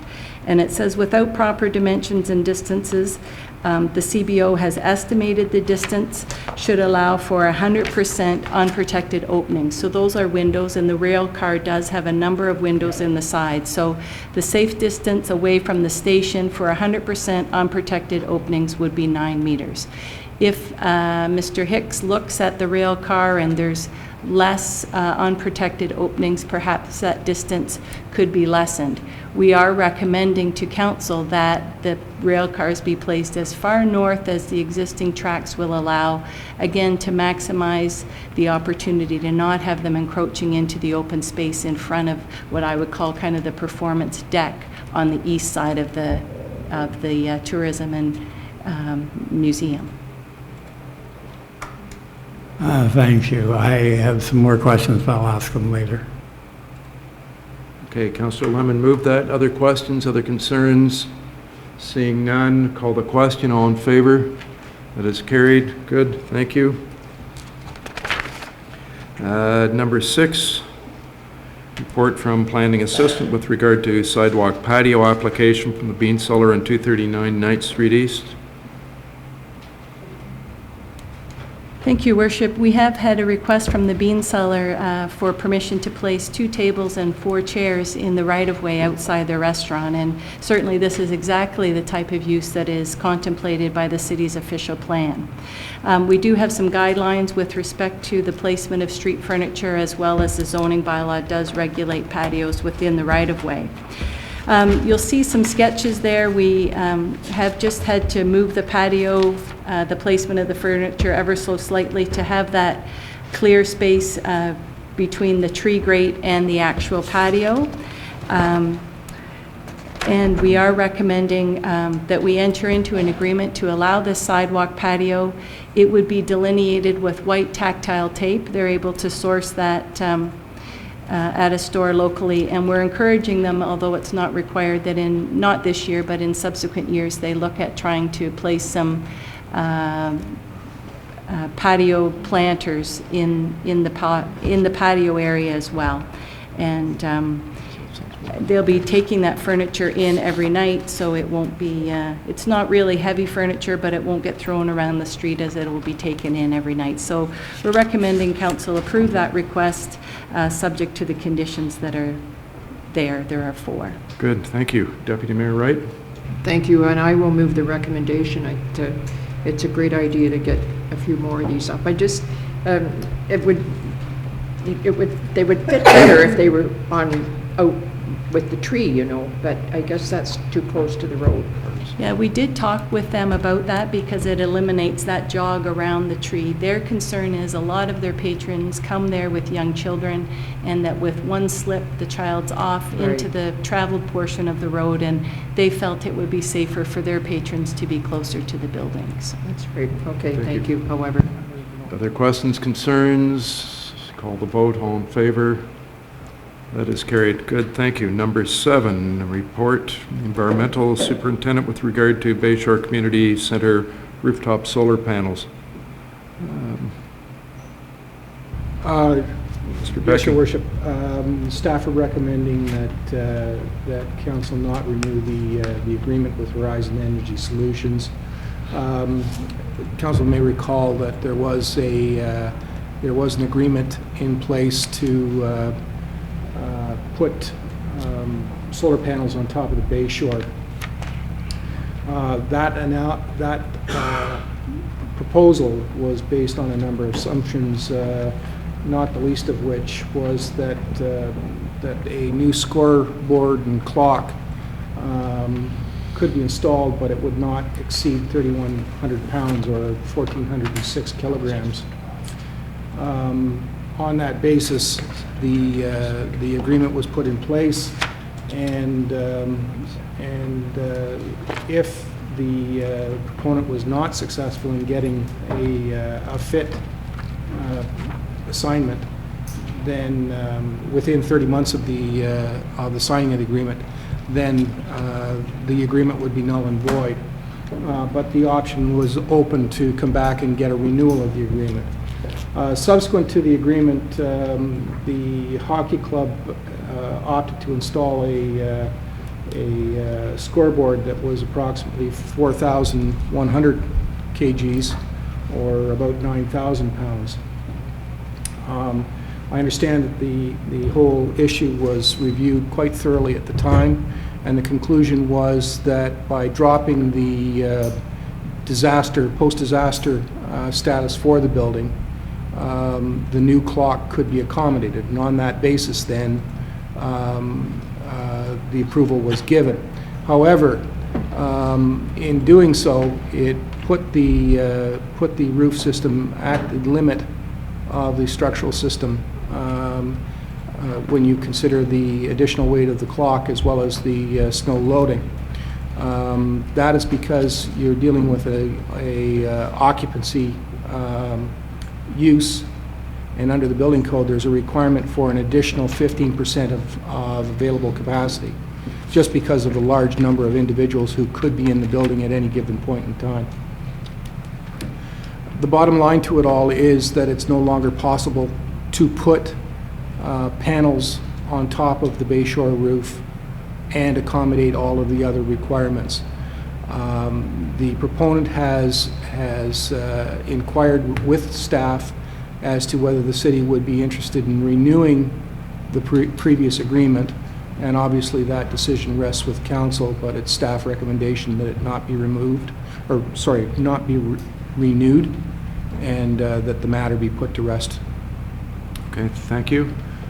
Councillor, going to go to Councillor Gregg. Mayor Body, I was just going to move the recommendation. Okay, further questions or discussion? So this removes the old plan to put solar panels on the roof, and moving on without that. Okay, all in favor? It's carried. Good, thank you. I think now we're down to 11B, which is consent agenda items. Ms. Bloomfield, you're going to go through those? Sure. Thanks. Through your worship, on the consent agenda this evening, there are several reports from the facilities booking coordinator, including a report respecting the annual Fall Classic Slow Pitch Tournament, the Sydenham Sportsmen's Association Salmon Spectacular, and the Concert Factory Inc. update. There are 2 reports from the planning assistant recommending no comment for the Meaford zoning bylaw amendment in the Township of Georgian Bluffs notice of passing of bylaw 61, 2015. There are several planning notices where no report is triggered. Minutes for receipt from the library board, Owen Sound Municipal Nonprofit Housing Corporation, Owen Sound Housing Company, and Grace Sabo Conservation Authority.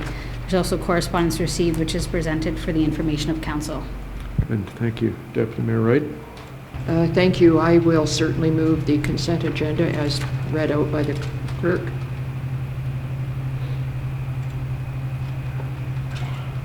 Yep. And? Okay. All in favor? It's carried. Thanks. I want to go back. Councillor Thomas isn't here to present Library Board. Owen Sound Municipal Nonprofit Housing Corporation and Owen Sound Housing Corporation or Housing Company Limited. Councillor Lemon, anything you want to present from those minutes? Nothing in particular. Things are moving ahead. There's some upgrading going on at the present time, and we're obviously full with a long waiting list. Mic's on. There we go. Thank you. With regard to Conservation Authority, 2 sets of minutes. Councillor Kepke, anything to report? Yes, thank you. Prior to that report, though, I would like to recognize the Sydenham Sportsmen Association and their annual Salmon Spectacular, and just recognizing the value of that organization in bringing that to Owen Sound and the economic spin-off that does get created from that over a week-long event that does happen there. With respect to the Conservation Authority minutes, the April minutes basically dealt with focus on governance of operational issues, being the budget resolutions, meeting regulations, and administrative guidelines. And then the May meeting dealt with the auditor's report and the request on the rock climbing in the West Rock Conservation Area. And as well, there was a report from the Drinking Water Source Protection. And that report will be submitted to the minister after the Source Protection Committee has put it together. So that will be soon that that's reported. And then just to note, the annual tree sales netted $18,386 for the Conservation Authority. Wow. So any questions for Councillor Lemon or Councillor Kepke? Seeing none, so that, thank you. That deals with the consent agenda items. Thank you, Ms. Bloomfield. 11C is minutes of boards and committees for approval. Minutes of wastewater treatment plant upgrade. Councillor McManaman, you're going to present those? Thank you, Your Worship. Just very quickly, the new solid storage tank is pretty well complete. The archaeological report about the ship's wrecks in the bay cost approximately $18,000. Other changes required because of those shipwrecks shouldn't be a significant cost in relation to the entire project. For Mr. Becking, there is one change in here I just noticed. It talked about a report coming forward to a future meeting about just sort of where we're at with the project financially and time-wise, and it says bring it to a future meeting. I think it was to bring it to a future council meeting. Yes. So the minutes just should reflect that.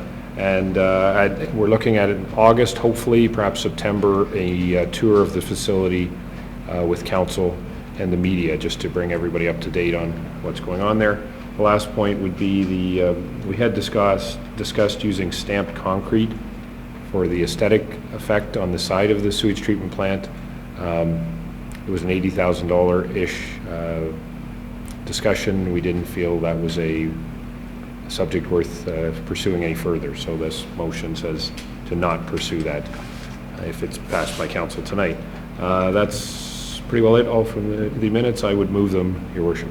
Okay, and any other questions from anyone for Councillor McManaman? Seeing none, calling the question, accepting the minutes. All in favor, or approving the minutes? Thank you. That was carried.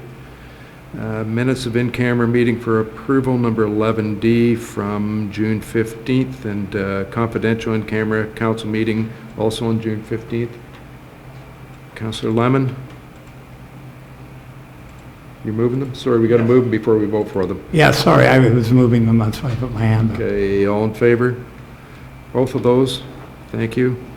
Other business, Councillor Dodd? No, should be somebody before Councillor Dodd, wasn't. Councillor Lemon first.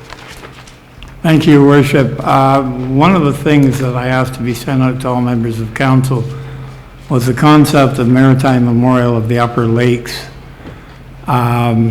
This idea has been in a work in progress for several years.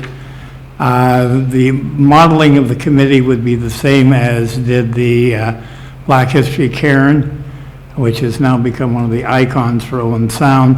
The first stage would be a feasibility review by an ad hoc committee, and then it would come back to this council with a recommendation to go ahead or not to go ahead. This year marks the 200th anniversary of Admiral Owen sailing up the Sound, which bears his brother's name. And I expect that the unveiling of the memorial, if it does go ahead, would be part of the 2017 celebrations, because it takes you about a year and a half to 2 years to put one of these together. I would therefore make a motion that a ad hoc committee be struck to look into the feasibility of the Maritime Memorial for the Upper Lakes. And on the committee would be Terry Jackson, who was on the Black History Cairn Committee, and so it brings lots of experience, as does Andre Lacroix, who is here in the audience. Also, Brian Green, former chief building official of the city, has volunteered, as Jan Chamberlain, who's chair of the Community Waterfront Center. And I would make a motion that this be approved to look at the feasibility. As you can see by the report, we are indeed rich in the heritage of the maritime history of this area, ranging from the sailing of troops to the Real Rebellion, the prevention of the Fenians coming into the harbor by the North and South Ordnance Reserves, and many others. And that is my motion. I'd be pleased to answer any questions. So, questions? Councillor Kepke? Through you, Your Worship, I just wonder if Councillor Thomas might have an interest in this as well. I've talked to him, and if he does, I certainly would be more than willing to add him to the committee. He has some expertise in this, as I do. And Councillor Chamberlain is actually chair of the Community Waterfront Center, and I don't know whether he wants to duplicate or not, but if he does, I certainly will talk to him about it, yes. I'm going to keep going down that way. Councillor O'Leary is next. Thank you, Your Worship. Councillor Lemon, I did ask you this question, but just for the rest of council, we talked about this not costing us any money. Oh, I'm sorry. But then you're talking about a feasibility study, so if you could just explain to everyone. Okay, the feasibility study would be undertaken by the ad hoc committee. We would not be hiring a consultant. We would not be asking the city for any money. The only cost to the city would be some duplication of reports and things like that, which would be a minimum amount of cost. But no, we're not hiring any consultants. Quite frankly, I don't think it's necessary. I think the committee is quite, the ad hoc committee is quite capable of doing it. And that's what we did with the Black History Cairn. We did a feasibility review first, and then came back to council with a recommendation, and we all know what happened from that. We were very successful. And no city dollars were involved in that project. Councillor McManaman. Thank you, Worship. That was an excellent lead into my question to staff. What were the Black History Cairn, Councillor Lemon, was a sizable capital contribution from the city?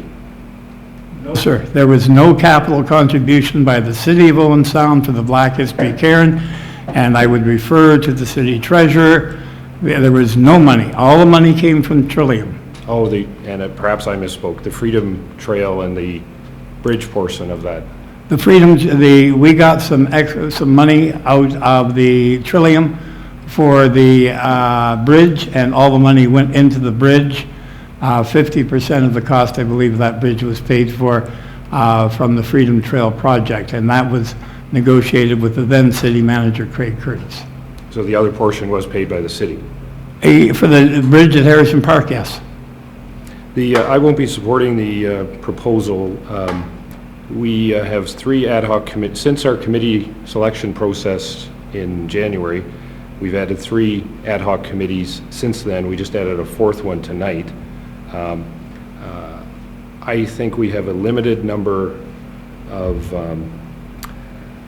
projects that we should take on before we start losing focus on our main projects. This might be an excellent project. I would recommend perhaps the Community Waterfront Heritage Center could take it on as a project. I don't see it as an optional project for the city when we have other projects that we've, in the recent months, have set ad hoc committees for that I don't feel are optional. So I think this might be a nice to do, not a necessary to do. I don't think we have I think at the end of the day that the city, I worry that the city would be on the hook for some cost at the end of the day.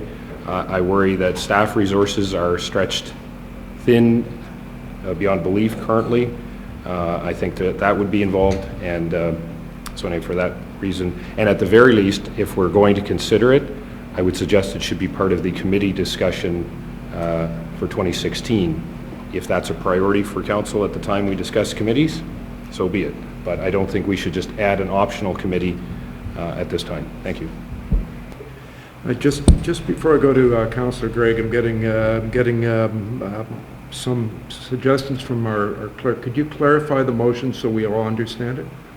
My motion is that an ad hoc committee be struck to look into the feasibility of the Maritime Memorial of the Upper Lakes, and that no costs be incurred by the City of Owen Sound for the work of this committee other than copying costs. And I very much resent the remark by the councillor. Just focus for me here first in the motion, please. You also mentioned who you're going to put on it. And, yes, I did. I need the motion to be really clear before you.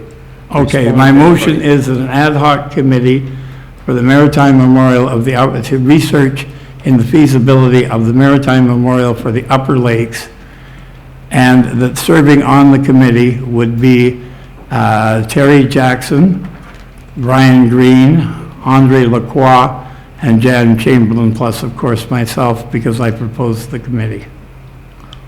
And that's your motion. That is my motion, but to clarify... Just hold on, please. Okay. Does that work? You got it? Okay. Get you to turn your microphone off. I'm going to Councillor Gregg next. Go ahead. Thank you, Mayor Body. I'd like to say I had shared a lot of the same concerns as Councillor McManaman about the committees that we've struck recently, but I would consider myself available to sit on this committee. I'd be appreciative of it. I do think that our harbor is very much underutilized when it comes to tourism traffic, foot traffic. It's a great pleasure in the summer to be able to walk either side of the harbor or an extended trip down to one of the great patios in this area, which is in on the bay. For that reason, I think we need to do, and I'm interested in being able to enhance the amount of traffic and the interest and activity that goes on around our inner harbor. So even though I do think it's a full plate on this council right now, I think this is an energetic group, and myself part of that. I'm supportive of the motion. Thank you. I would like to amend the motion to include Councillor Gregg. Thank you. Councillor Wright.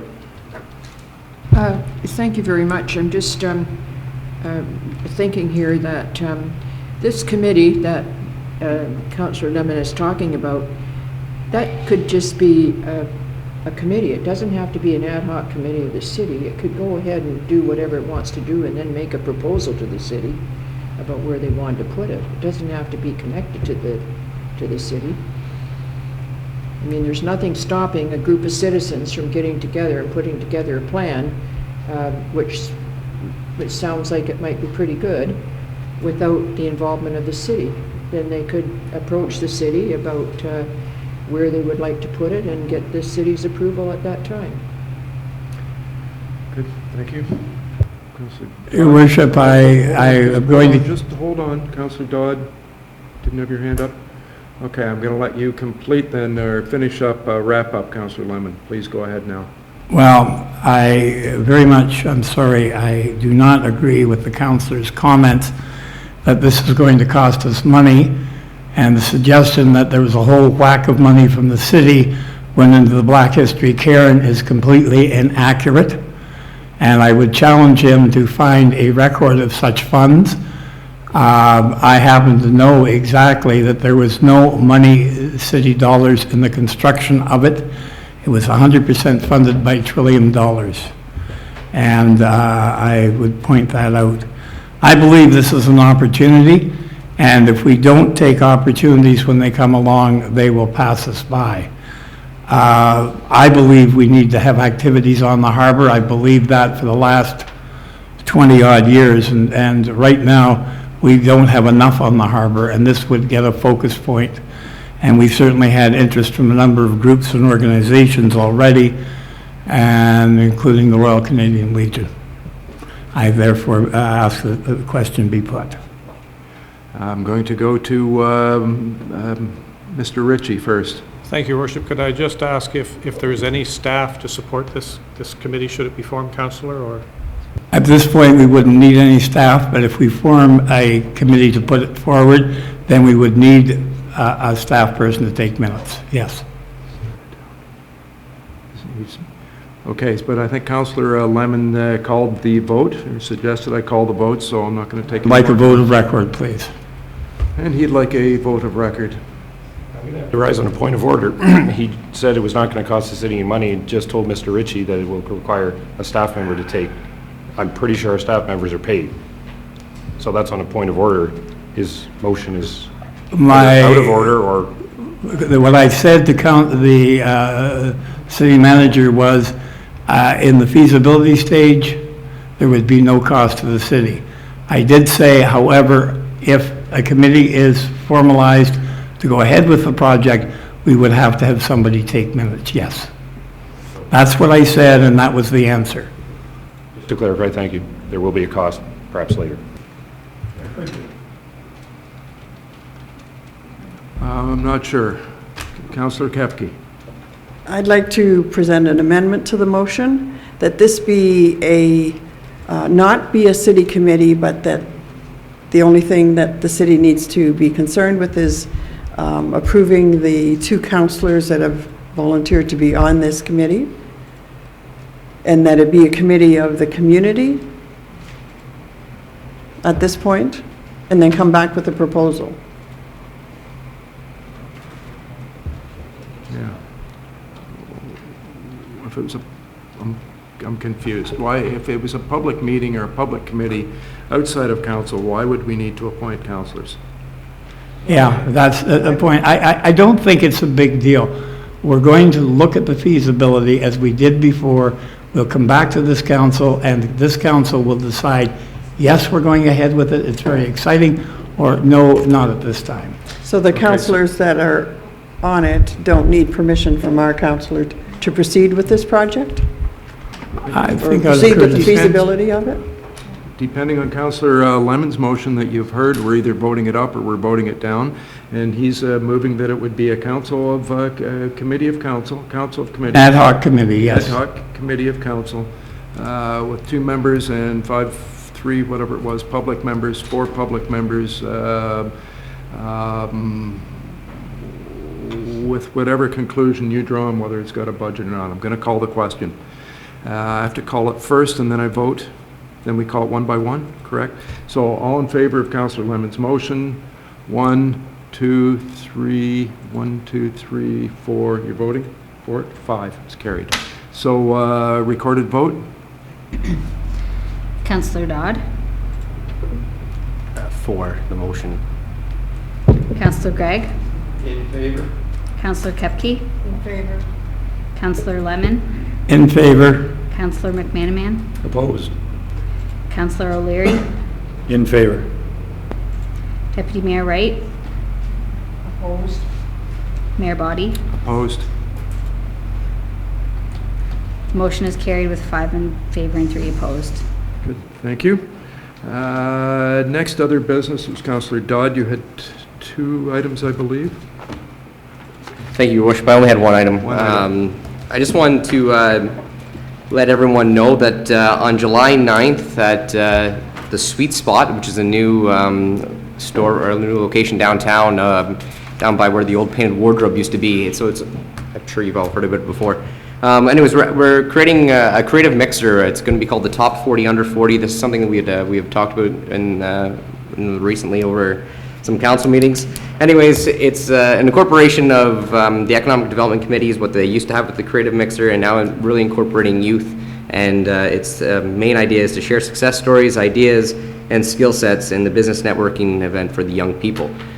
So this is just an open invitation. You don't need to be under 40 to attend this. It's the microphone will be with the people that are under 40, but it's always great to see everyone else in the community here to support it. So this would be on Thursday, July 9th, from 5 to 7 o'clock at the Sweet Spot. Good, thank you. Any questions? No. Okay, I've got just couple of quick things. Mayor's report in the last 2 weeks. Attended 22 different events or meetings, not including city council or correspondence office work. Highlights, I met Mr. Don McLean from McLean Engineering. They had a public open house to show off how they manufacture their things. Old Owen Sounders will know that they're up in the old Parker Hannafin building. They're making big equipment that cleans sidewalks, grass cutting, as well as bigger equipment for using in mining. Some really big equipment that they would use to move around nuclear things over at Bruce Nuclear. It's pretty neat to go through and see how they manufacture these things from scratch with blueprints and not as mechanized as robotics as one might think. It really comes down to human skill and the jobs that they provide. Also met a property owner developer, not much to discuss at that point. Big news is last week we had finally the funding announcement up at Georgian College for the Marine Emergency Duties Training and Research Center. So I think I can state that we as council and staff and the whole community is pleased with the announced funding from the federal and provincial governments to support the $7 million investment in the Marine Emergency Duties Training at the Owen Sound campus. It is thanks to the county, and I think CEO at the time, Lance Thurston, and as I recall, Warden at the time, Brian Milne, that showed the leadership of putting $2 million in from the county on behalf of everyone in Grey County. The provincial government put in $2 million, and the federal government has put in $2 million to help move this ahead. The economic impact is going to be amazing. One of the stats that came out at the meeting was that it was a potential $5 million annual increase to our local economy. The federal government, Transport Canada, has determined that all mariners, people working on ships, have to be retrained every 5 years. They've got to come in for their emergency duties training. They'll be staying at hotels, eating at restaurants, and spending time at the college every 5 years for retraining. I note that a total of $21 million has been invested at the college since 2008. It's $8 million in the Marine Training and Research Center in 2008, $4.5 million in new student residence in 2011, $1 million in the Culinary Nursery Simulation Lab in 2012, and 1.1 cafeteria renovations, and now this is $7 million over the next 2 years. First building should be up by August. The main training center they're hoped to have open by next spring. I'm sure we'll see some applications here that we'll have some input on. Georgian College has been very important, obviously, for training in our area, helps attract students to our area. I think some of us got the opportunity to meet one student just an example. A young man that's come in from the States to go to school here. His wife has come in from Victoria. Neat guy living here, a good salesman for the program, and right now they're living here and may continue to live here. So big thank you to Georgian College Board of Directors, to the President CEO Mary Lynn West Moynes, the marine industry, all the shipping industry that has supported this campus and kept it going. Obviously, Grey County for their investment. The local leadership team at the Owen Sound campus, Marion Lugas, and of course our federal and provincial governments, elected officials Larry Miller, Bill Walker, Transport Canada Minister Lisa Raitt, Provincial Minister of Economic Development and Employment and Infrastructure Brad Duguid, and all of our predecessors at the county, at the city that helped move this forward. This is great news for our city, and we're glad this is happening. So that was the highlight of the last couple of weeks. Number 13, motion that committee rise and report. Move the committee rise and report. Thank you. All in favor? It's carried. Thank you. Resolution adopting proceedings of committee in the whole. Moved by myself, seconded by Councillor Dodd, that action taken committee of the whole when considering public meetings, deputations, public question period, matters arising from correspondence and reports, matters tabled, motion for which notice was previously given, and other business be confirmed by this council. All in favor? That is carried. Notice of motions, any? None. Seeing none. New business by resolution, seeing none. Go ahead, number 17, bylaws. Moved by myself, seconded by Councillor Dodd. The bylaws numbers 2015, 85, 86, 87, 88, 89, 90, 91, 92, and 93 be passed and hereby enacted. Thank you. Question from Deputy Mayor Wright. This is not a question, Your Worship, but rather a comment. I'm sorry that we didn't really give the bylaws to the public, because there's some bylaws in there that are very, very positive for the city, such as let me see, I could go through them, all of them, but it's good news in the bylaws. We're passing bylaws for summer folk, we're passing them for ball tournaments, we're passing them for Emancipation Festival, for all of those good things that are happening in the city. We're passing bylaws tonight, so I think it's pretty exciting. Good, thank you. All in favor of those bylaws? That is approved. I understand there's one more request to announce something, Councillor O'Leary. Yeah, I apologize, Mr. Mayor. I just wanted to mention that I would hope everyone on Wednesday has a Happy Canada Day, and I wanted everyone to know that at home that this council's fired up. We're all dressed in red and white, and I hope everyone at home noticed. Glad you caught that. I would have let that go after being talked into. Who talked me into this? Oh, I think it was Miss Bloomfield that talked us into wearing red and white for Canada Day tonight. Thank you for that suggestion, Brianna.